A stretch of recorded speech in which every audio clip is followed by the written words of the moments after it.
नमस्कार। डीएलएड के इस कार्यक्रम में आपका स्वागत है।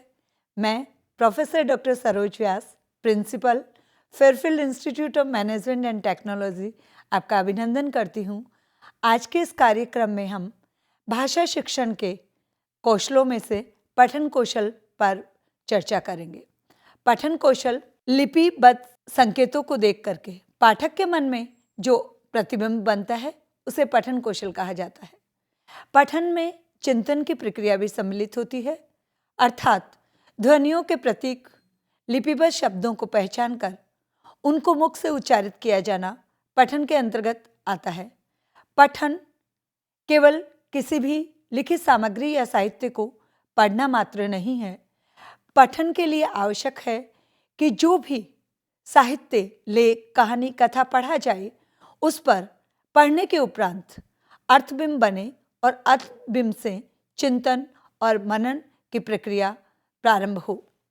पठन की परिभाषा की यदि हम बात करते हैं तो भारतीय शिक्षाविद रमन बिहारी जी के अनुसार शब्दों के उच्चारण मात्र को पठन नहीं कहा जा सकता, क्योंकि उच्चारण के साथ साथ उसके अर्थ और भाव को समझना भी आवश्यक होता है।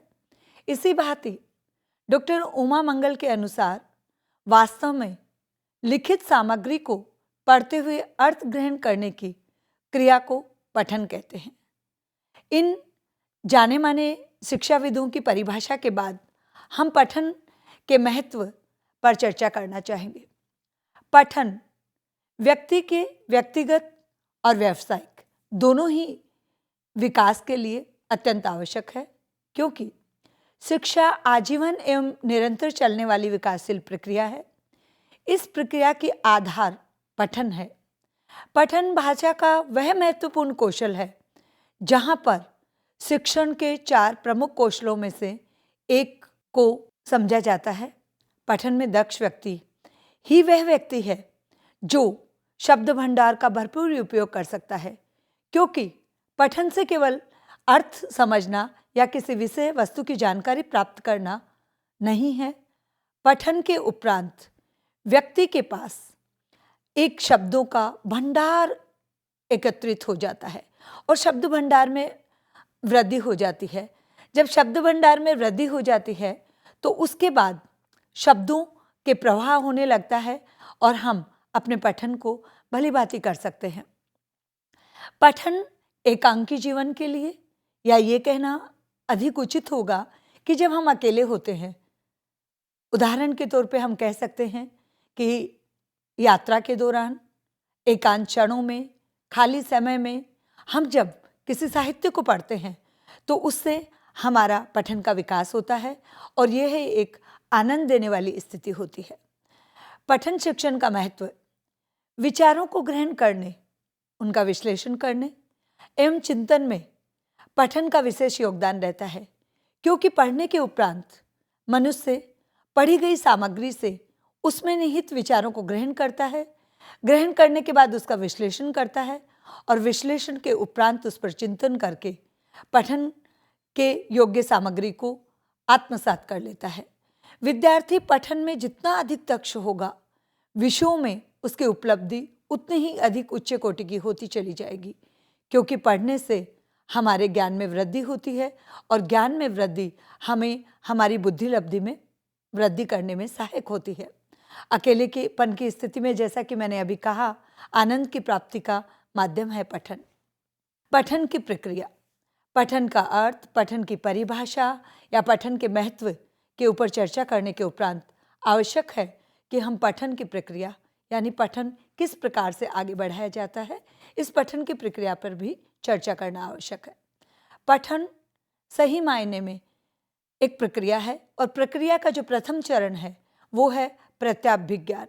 प्रत्याभिज्ञान एक यांत्रिक पक्ष है। पढ़ने के यांत्रिक पक्ष को प्रत्याभिज्ञान कहा गया है। इसमें शब्द की रचना अर्थात दृश्य तथा उसके उच्चारण अर्थात श्रव्य रूपों को समझ करके, दृश्य एवं श्रव्य यानी उच्चारण और रचना के रूपों को समझ करके उसके मानसिक बिंब की रचना की जाती है और उस रचना के उपरांत शब्द के रूप, उसकी ध्वनि और उसके अर्थों के संयोग से हमारे मस्तिष्क में एक प्रतिबिंब बनता है। इस प्रतिबिंब से प्रत्याभिज्ञान की प्रक्रिया कहा जा सकता है। प्रत्याभिज्ञान अपने आप में एक आत्मसात किया गया ज्ञान है जिसे हम पठन में उपयोगी समझ सकते हैं। पठन की प्रक्रिया के दूसरे चरण में जब हम चलते हैं तो वहां पर एक महत्वपूर्ण बिंदु, एक महत्वपूर्ण तथ्य और एक महत्वपूर्ण नियम हमारे सामने आता है, वो है अर्थ ग्रहण। अर्थ ग्रहण किसी भी लिखित साहित्य और सामग्री का अध्ययन करने के उपरांत, पढ़ने के उपरांत उसमें दक्षता ग्रहण करने के लिए सबसे पहले आवश्यक है कि उस पढ़ी गई सामग्री को पाठक उसका अर्थ ग्रहण कर ले। अर्थ ग्रहण करना मतलब उसके अर्थ को समझ ले। उस अर्थ को समझने के बाद पाठक उस अर्थ के ऊपर, उस सामग्री के ऊपर, उस विषय वस्तु के ऊपर या जो उसने पढ़ा है उसके ऊपर चिंतन और मनन की अपेक्षा रखता है, क्योंकि अर्थ को समझने के बाद पढ़े गए सामग्री या जो हमने आत्मसात किया है, हमने जो अर्थ ग्रहण किया है, उस अर्थ ग्रहण की व्याख्या और उसके का विश्लेषण करना अति आवश्यक हो जाता है। पढ़ते समय विचारों और घटनाओं के क्रम को समझना भी अनिवार्य है, क्योंकि पढ़ना केवल पढ़ने के लिए पढ़ना नहीं होता है। पढ़ने का मतलब होता है कि आप अपने बौद्धिक स्तर में वृद्धि कर रहे हैं, ज्ञान का विस्तार कर रहे हैं, चीज़ों को समझ रहे हैं, साहित्य को आत्मसात करते हैं। तो इन सब चीज़ों को करते समय आपको विचारों और घटनाओं को क्रम के साथ समझना होगा, क्योंकि किसी भी घटना और साहित्य या किसी कहानी को, किसी कविता को, किसी साहित्य को, संस्मरण को पढ़ने के लिए उसकी क्रमबद्धता अनिवार्य है और क्रमबद्धता के लिए अर्थ ग्रहण को समझना पड़ता है। पठन की प्रक्रिया में अर्थ ग्रहण के बाद हम जिन बिंदु की बात करेंगे वो है मूल्यांकन तथा प्रक्रिया। मूल्यांकन, एक अच्छा पाठक वही है जिसके द्वारा पढ़े गए साहित्य की घटनाओं, विचारों, चरित्र के मंतव्य को समझते हुए उसका मूल्यांकन करने की इच्छा उत्पन्न हो। मूल्यांकन केवल उस साहित्य या उस लिखित सामग्री का नहीं किया जा सकता है। मूल्यांकन शिक्षण में वो एक महत्वपूर्ण बिंदु है जिसमें पठन करने वाला या अध्यापक या अधिगम करने वाला व्यक्ति उस पढ़े गए साहित्य के मूल्यांकन से अधिक अपने ज्ञान और अपनी बुद्धि का मूल्यांकन करता है कि जितनी साहित्य, जितनी सामग्री को उसने पढ़ा, उस साहित्य और सामग्री से उसने कितना अर्थ ग्रहण किया, कितना प्रत्यभिज्ञान उसके अंतर समाहित हुआ। और इसके साथ साथ उच्च कोटि का अर्थ ग्रहण करने के लिए भी पाठक को मूल्यांकन का दृष्टिकोण और प्रतिक्रिया का सहयोग रहना आवश्यक है। मूल्यांकन के साथ साथ प्रतिक्रिया आवश्यक है। प्रतिक्रिया यानी एक पाठक किसी भी साहित्य को पढ़ता है, किसी भी कथा या कहानी को पढ़ता है, पढ़ने के ऊपर उसके अंतर एक प्रत्याभिज्ञान आता है। प्रत्याभिज्ञान में पूर्व में आप लोगों के साथ चर्चा कर चुकी हूँ कि प्रत्याभिज्ञान का मतलब है कि आप उसे यांत्रिक रूप से आत्मसात कर रहे हैं। उसके बाद आपने उसका अर्थ ग्रहण किया, उसका मूल्यांकन किया कि उसका अर्थ ग्रहण कितना कर पाए हैं, कितना आप उस विषय वस्तु को समझ पाए हैं। प्रतिक्रिया, प्रतिक्रिया होता है कि पाठक द्वारा जो साहित्य, जो लेख, जो संस्मरण या जो भी पाठ्य सामग्री का अध्ययन किया गया और पढ़ा गया, उसके पढ़ने के बाद उसकी अभिव्यक्ति क्या निकल के आ रही है, उसकी प्रतिक्रिया क्या हो रही है।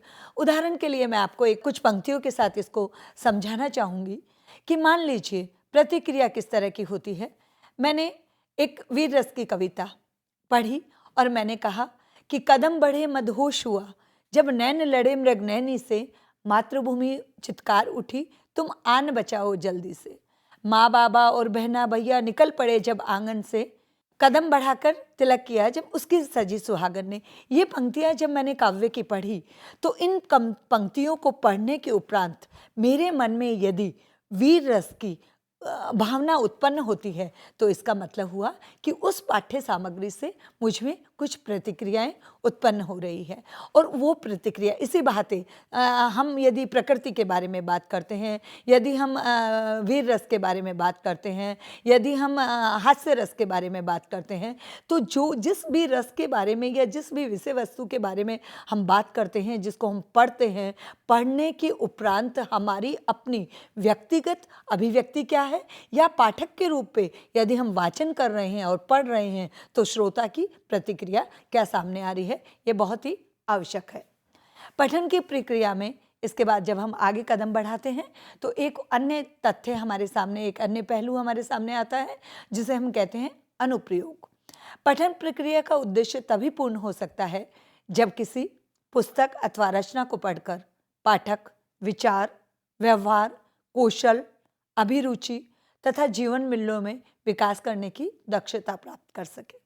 मैंने कहा अभी अभी आप लोगों से कि पाठक विचार का मतलब है कि किसी भी साहित्य या किसी भी विषय को पढ़ने के बाद उस विषय से संबंधित हृदय में, मन में जो भाव और विचार उत्पन्न होते हैं उनको हम दक्षता के साथ ग्रहण कर सकें।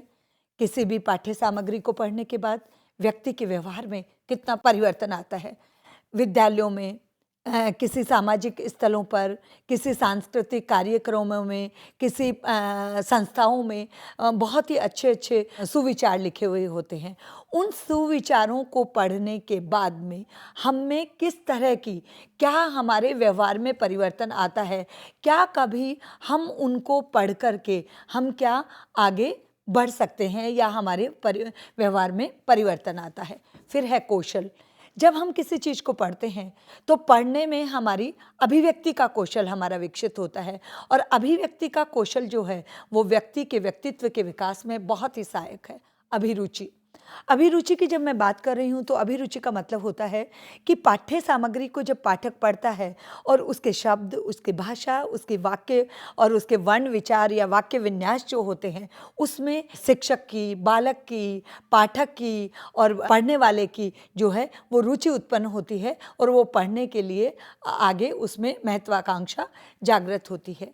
इसके बाद में मैंने कहा जीवन मूल्य हम विभिन्न प्रकार के जो हमारे शिक्षा में जो पाठ्यक्रम की पुस्तकें हैं उन पाठ्यक्रम की पुस्तकों के अलावा भी हम प्रतिदिन जीवन में समाचार पत्र हैं, कहीं विभिन्न स्तरों पर लिखे गए लेख हैं या आजकल जो मीडिया के द्वारा या जो हम कहें कि सामाजिक जो सोशल साइट्स हैं हमारी, उनके ऊपर व्हाट्सएप पर, वाइवर पर, इन चीज़ों पर जो हमारे सुविचार आते हैं, कुछ कोटेशंस आते हैं, उन कोटेशंस को पढ़ने के बाद में हमारे जीवन के मूल्यों का जो विकास होता है उनमें दक्षता प्राप्त जब हम करते हैं तो उसे हम कहते हैं अनुप्रयोग।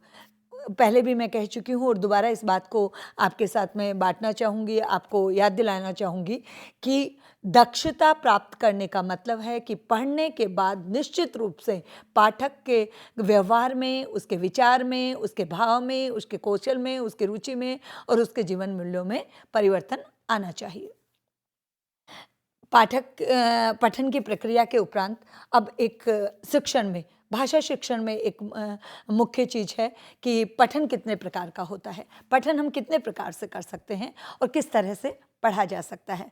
मुख्य रूप से जब पठन की बात करेंगे तो 2 प्रकार के पठनों की परंपरागत बात होती आई है। एक होता है सहस्वर पठन और दूसरा होता है व्यक्तिगत पठन। इसके अलावा जो हमारे मुख्य पठन के प्रकार हैं और गौण पठन के प्रकारों की जब हम बात करेंगे तो एक हमारा आता है मौन पठन और दूसरा आता है हमारा संवेद पठन। मौन पठन, संवेद पठन, हमारा सहस्वर पठन और हमारा सामूहिक पठन, इस तरह के पठनों में से हम सबसे पहले आज के इस कार्यक्रम में सहस्वर पठन क्या है और उसकी उपयोगिता क्या है, इन विषयों पर चर्चा करेंगे।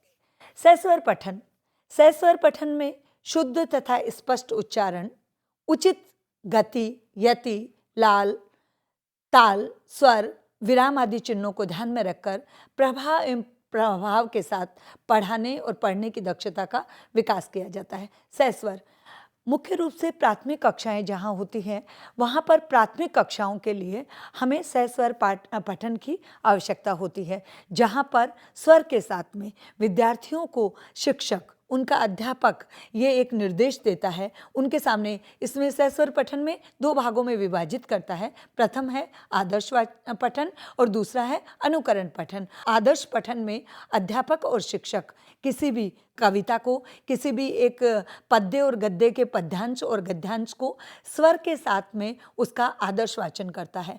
आदर्श वाचन में अध्यापक इस बात का ध्यान रखता है कि वो शुद्ध हो, उच्चारण हो, उच्च स्वर में हो, उचित उसकी गति हो, लय के साथ हो, ताल के साथ हो और विराम आदि व्याकरण के जितने भी चिन्ह हैं, जैसे अर्धविराम कहाँ लगाना है, पूर्ण विराम कहाँ लगाना है, अनुस्वार अनुनासिक का प्रयोग करना है, इन सब चिन्हों को ध्यान में रख करके वो प्रवाह के साथ और प्रभावशाली तरीका इससे अपना आदर्श पठन प्रस्तुत करता है। आदर्श पठन के बाद में अध्यापक विद्यार्थियों को 2 या 2 से अधिक या सामूहिक रूप से उन विद्यार्थियों को सस्वर पठन के लिए प्रेरित करता है, निर्देशित करता है। और ऐसे में जो आदर्श वाचन प्रस्तुत किया गया है उसी गद्यांश या पद्यांश का विद्यार्थी उसी लय, गति, यति, ताल, स्वर के साथ में अनुकरण वाचन करते हैं। सस्वर पठन का महत्व, बात ये आती है कि ठीक है, सस्वर पठन हमने कर लिया, इस सस्वर पठन की का महत्व क्या है? दैनिक जीवन की आवश्यकता। सस्वर पठन जो है वो हमारे दैनिक जीवन की आवश्यकता है। मतलब कि हम प्रतिदिन जो व्यवहार करते हैं और ये हमारे प्रतिदिन के व्यवहार की आवश्यकता है, जिसमें हम अपनी बात को पठन कहते हुए और किसी भी चीज़ को पढ़ते हुए स्वर का ध्यान रखें, क्योंकि स्वर के साथ पढ़ी गई जो चीज़ होती है वो आवश्यक है और वो प्रभावशाली भी होती है। दूसरा हमारा पठन का जो महत्व जिसकी हम चर्चा कर रहे हैं वो है आत्मविश्वास की वृद्धि। जब हम किसी भी बात को बहुत ही आत्मविश्वास के साथ कहते हैं, उससे स्वर्ग में कहते हैं, तो हमारे आत्मविश्वास में वृद्धि होती है। मान लीजिए कि हमने किसी से कहा कि आपका अभिनंदन है, आप हमारे यहाँ आए, हमें बहुत अच्छा लगा। ये एक सेंटेंस हमने बोला और ये सेंटेंस या ये शब्द या इस वाक्य का उच्चारण करते समय व्यक्ति के या बोलने वाले के या वाचन करने वाले के या पढ़ने वाले के आत्मविश्वास में वृद्धि होती है। आत्मविश्वास के बाद में बात करेंगे हम उच्चारण की शुद्धता। सस्वर में उच्चारण का विशेष महत्व है, क्योंकि वहाँ पे मैं पहले ही आपको बता चुकी हूँ कि सस्वर पठन में स्वर, यति, गति, लय, ताल, विराम आदि चिन्ह, इन सब का बहुत महत्व है, क्योंकि उच्चारण यदि शुद्ध नहीं होता है तो उसका प्रभाव कम हो जाता है। इसलिए उच्चारण की शुद्धता का महत्व है। मनोरंजन का साधन, सस्वर पठन मनोरंजन का साधन है। आप और हम दैनिक जीवन में प्रतिदिन गुनगुनाते रहते हैं, गाना गाते हैं, कविता पाठ करते हैं, कुछ पंक्तियाँ दोहराते हैं, कुछ अच्छी बातें करते हैं, अपनी बात को कहते हैं, इन सब में वाद विवाद करते हैं, विचार विमर्श करते हैं, चर्चा करते हैं। ये सारी जो जितनी भी चीज़ें हैं ये सारी हमारे मनोरंजन के साधन में हैं और इसको हम सस्वर के रूप में पठन करते हैं। मौन पठन की आधारशिला, सबसे जो मुख्य बात है वो ये है कि सस्वर पठन जो है वो मौन पठन के लिए आधारशिला है। सस्वर में व्यक्ति लिखित सामग्री, लिखित साहित्य, लेख, कविता, कहानी, गद्यांश, पद्यांश, इनको स्वर के साथ में पढ़ता है। लेकिन जब मौन पठन किया जाता है तो उस मौन पठन के अंतर व्यक्ति के द्वारा उसे गहराई के साथ में, चिंतन और मनन के साथ में आत्मसात किया जाता है। तो ये कहने में कोई अतिशयोक्ति नहीं है कि सस्वर का पठन का जो महत्व है वह मौन पठन के आधार के रूप में है। अब हम बात करेंगे कि संवेद पठन का महत्व क्या है। संवेद पठन और सामूहिक पठन एक ही बात है। 2 या 2 से अधिक विद्यार्थी या अधिक मिलकर कर जब उच्च स्वर में पठन करते हैं तो उसे हम सामूहिक या संवेद पठन कहते हैं। प्राथमिक कक्षाओं में संवेद पठन का प्रयोग अधिकांश रूप से किया जाता है। प्राचीन काल में और अभी भी प्राथमिक कक्षाओं में पठन का बहुत महत्व है। आपने देखा होगा कि पहाड़े या अभी वर्तमान में जो टेबल्स हम गणित में याद करते हैं उनको संवेद स्वर में पठन कराया जाता है और संवेद स्वर में या कविता का पाठ कराया जाता है।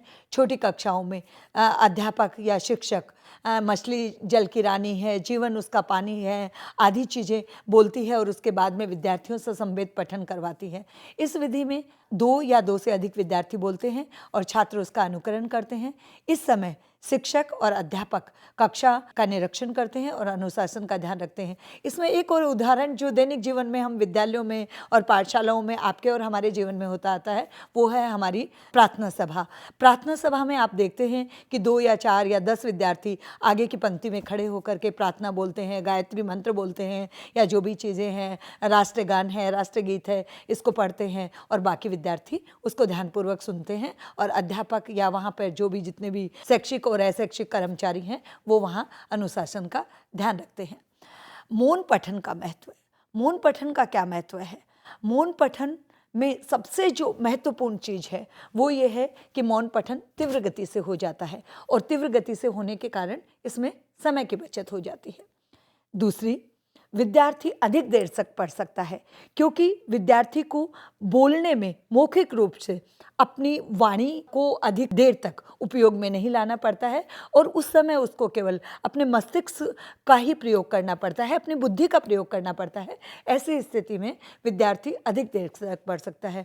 मौन पठन में गहन अध्ययन किया जा सकता है क्योंकि यदि हम मौन की जगह हम संवेद वाचन कर रहे हैं या हम पढ़ रहे हैं, एकांकी वाचन कर रहे हैं, स्वर में पढ़ रहे हैं, ऐसी स्थिति में हमारे गहनता के साथ नहीं होता है क्योंकि उस समय जो हमें याद है या जो हमारे सामने साहित्य है उस साहित्य को हम केवल वाचन करते हैं, उसको बोल देते हैं। लेकिन जब हम मौन वाचन करते हैं तो पूरी एकाग्रता के साथ गहन अध्ययन में हमारा वो सहायक होता है। मौन पठन जो है वो हम में स्वाध्याय की प्रवृत्ति को विकसित करता है। स्वाध्याय यानी मौन पठन जो कर रहे हैं वो हम अपने विकास के लिए कर रहे हैं, अपने खुद के लिए कर रहे हैं। उस समय हम अपने आप के अंदर ज्ञान को समाहित कर रहे हैं तो स्वाध्याय की प्रवृत्ति विकसित होती है। कम समय में अधिक ज्ञान की प्राप्ति हो सकती है क्योंकि जब हम मौन पठन करते हैं तो हमारा ध्यान केवल अपने अध्ययन पर रहता है, अपने पठन पर रहता है और ऐसे में हमारा ध्यान विकेंद्रित नहीं होता है, केंद्रित होता है और केंद्रित होने के कारण हम ज्ञान को अधिक से अधिक प्राप्त कर सकते हैं और विद्यार्थियों में एकाग्रता विकसित होता है। ये बात तो मैं आप लोगों से पहले कह ही चुकी हूँ। अब हम जो मुख्य पठन में जो मुख्य चीज़ है, भाषा शिक्षण में पठन की जो महत्वपूर्ण उपयोगिता है वो है इसकी विधियाँ, यानी पठन शिक्षण की कितनी विधियाँ हैं और उन विधियों को किस तरह से उपयोग में लाया जा सकता है। पहली है वर्ण विधि। वर्ण के द्वारा हम पठन करते हैं, वर्णों को पढ़ते हैं। वर्णों को पढ़ने के बाद उस पठन विधि का हम सर्वप्रथम हमारी जो विधि आती है वो वर्ण विधि आती है, यानी वर्ण के द्वारा हमने पढ़ना सीखा। दूसरी विधि हमारी है स्वरोच्चारण विधि। स्वरोच्चारण, स्वर के साथ उच्चारण करना, यानी मान लीजिए कि वर्ण विधि में हमने पढ़ा राम घर चला गया। अब राम घर चला गया, इसको एक मैंने ऐसे पढ़ा और दूसरा मैंने स्वर और उच्चारण के साथ पढ़ा राम घर पर चला गया है, तो ये स्वरोच्चारण विधि हो गई। स्वरोच्चारण विधि के बाद में अगली विधि आती है, वो होती है शब्द विधि। शब्द के द्वारा जब प्राथमिक कक्षाओं में, छोटी कक्षाओं में जब हम पढ़ाते हैं तो शब्द के साथ पढ़ाते हैं। हमने विद्यार्थियों को श्रुतलेख में लिखा दिया नल, पर, पानी, गया, राम, ये शब्द हमने छोटे छोटे बताए और शब्द विधि में हमने बताया कि हमने 3 शब्द, एक शब्द दे दिया जिसमें हमने शब्द दिया, विद्यार्थी को हमने कहा कि लिखिए पूजा घर और उस पूजा घर के बाद में हमने शब्द विधि से उसका पठन करवाया। पूजा घर और माताजी पूजा घर में पूजा करती है, ये शब्द विधि हो गई कि शब्दों के साथ हमने पठन सिखाया उसका। उसके बाद में हमारी आती है अनुकरण विधि।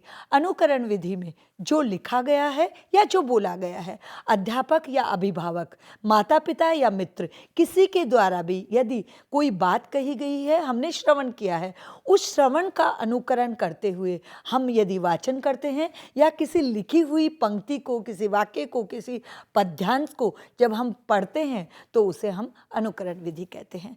अनुकरण विधि के बाद में आती है हमारी संयुक्त विधि। संयुक्त विधि में हमारा ये आता है कि कभी हम वर्ण, कभी हम स्वर, कभी हम शब्द और कभी हम अनुकरण, इन सब को एक साथ में मिला करके इन सब का सामूहिक रूप से प्रयोग करते हुए हम संयुक्त विधि से पठन की विधि का शिक्षण करवाते हैं।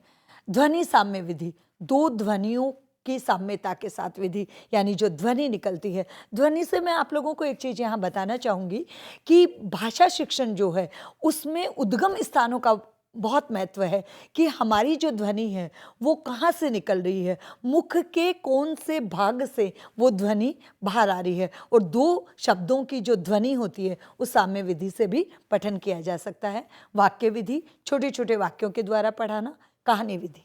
कहानी विधि का पठन में बहुत महत्व है। मैं आप लोगों के साथ में ये अपना अनुभव बांटना चाहूँगी कि मुझे आज भी कक्षा 9 के कथा संग्रह में पढ़ी गई नीम का पत्थर और दादी माँ और बैल या नौकर, ये सब कहानियाँ आज भी याद है। और वो कहानी जो विधि होती है वो हमारे पठन के लिए बहुत उपयोगी है, क्योंकि उससे हमारे शब्द भंडार में तो वृद्धि होती है, साथ में हमारे ज्ञान और हमारी समझ और हमारे अनुभव में भी वो सहायक होती है। साहचर्य विधि, साथ साथ में किसी चीज़ को करना, साहचर्य विधि, ये एक विधि है जिसमें हम पठन का विकास करते। यंत्र विधि, आपको ये सबसे अच्छी तरह से यंत्र विधि समझ में आ गई। आज ये जो कार्यक्रम हमारा डीएलएड के विद्यार्थियों के लिए हो रहा है, इस डीएलएड के विद्यार्थियों में दूरदर्शन के माध्यम से या मीडिया के माध्यम से, टेलीविज़न के माध्यम से और आपका रेडियो के माध्यम से जो हमारा वार्ताएं होती हैं, हमारी गोष्ठियाँ होती हैं, शैक्षिक चर्चाएँ होती हैं, विचार विमर्श होते हैं, वाद विवाद होते हैं, इन्हें हम पढ़ करके इसे हम यंत्र विधि कहते हैं। तो ये बात हुई हमारे पठन शिक्षण में कितनी प्रकार की विधियां होती हैं और इनको किस प्रकार से हम काम में लाया जा सकता है। आज के इस डीएलएड के जो भाषा शिक्षण का कार्यक्रम था, इस भाषा शिक्षण के कार्यक्रम में हमने आज पठन शिक्षण क्या है इस पर चर्चा करी। पठन शिक्षण को समझने के लिए, उसे आत्मसात करने के लिए और उसको भली प्रकार से जानने के लिए सर्वप्रथम विद्यार्थी को ये जानना होगा कि पठन शब्द का अर्थ क्या है, पठन किसे कहते हैं, पढ़ना क्या है, पढ़ना किस हमारे कौशल के अंतर्गत आता है, अधिगम कौशल के अंतर्गत। मैं आपको साथ साथ ये भी बता दूं कि हमारा जो पठन है वो अधिगम कौशल के अंतर्गत आता है। उसके बाद में पठन का अर्थ क्या है, पठन के बारे में हमारे जो भारतीय और पाश्चात्य जो दार्शनिक हैं, शिक्षाविद हैं, इन्होंने पठन के बारे में क्या कहा है, क्या समझते हैं, ये पठन क्या है, पठन की आवश्यकता क्यों पड़ी, क्यों हम पढ़ें, किस लिए पढ़ें और पढ़ने की क्या उपयोगिता है, आवश्यकता जानना होगा। आवश्यकता के बाद में आता है कि पठन के उद्देश्य क्या है, पढ़ने से क्या होगा। हम कोई भी कार्य करते हैं, विद्यार्थी हो, व्यक्ति हो या कोई भी हो, समूह हो, हम जो भी दैनिक जीवन में और व्यावसायिक जीवन में जो भी कार्य हम करते हैं, प्रत्येक कार्य के गर्भ में कोई न कोई उद्देश्य निश्चित रूप से निर्धारित होता है। तो उन उद्देश्यों को जानना होगा कि क्यों पढ़ा जाए, किस लिए पढ़ा जाए। और उस पढ़े जाने के बाद में उद्देश्यों के बाद में आ जाता है कि पठन का महत्व क्या है, पढ़ने से क्या होगा, उसकी शिक्षा में क्या महत्व है, वो महत्व हम जानेंगे। महत्व जब हम जान लेते हैं तो उसकी प्रक्रिया देखते हैं हम कि पढ़ने की प्रक्रिया क्या है, कैसे कैसे पढ़ा जाता है और किस तरह से हम अपने उस पठन को आगे बढ़ाएं। इतना ये सब पढ़ने की, आपका पठन की आवश्यकता, महत्व, प्रक्रिया, विधि, ये सब चर्चा आज हमने इस प्रोग्राम में करी। मैं आप सबसे ये आशा रखती हूँ, अपेक्षा रखती हूँ कि हमारा ये कार्यक्रम आपको निश्चित रूप से पसंद आया होगा और आप निश्चित रूप से इससे लाभान्वित होंगे। इन सब बातों के साथ में मैं आज अपने इस चर्चा को विराम देना चाहूँगी और आप सभी का धन्यवाद करते हुए अपनी वाणी को विराम देती हूँ। नमस्कार।